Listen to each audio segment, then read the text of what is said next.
hand on it, so it took the pace off it. Moves it down to one-way positions. Needed for his team.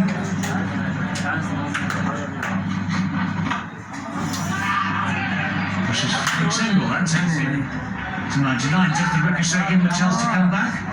No, that'll be foolish. 99 not out from 120.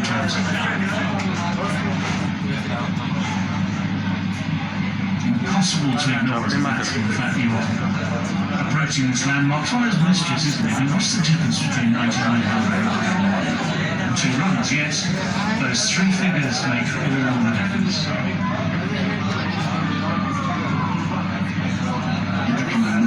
If you nick the keeper or something to get out, but lighting is the way you play because that's what's got you to that position in the first place. So he's looked around, the fielders chase, there's a row of 4 on the offside and the right slip. All he's looking for is looking for that one, not that. That was definitely anxious, like a couple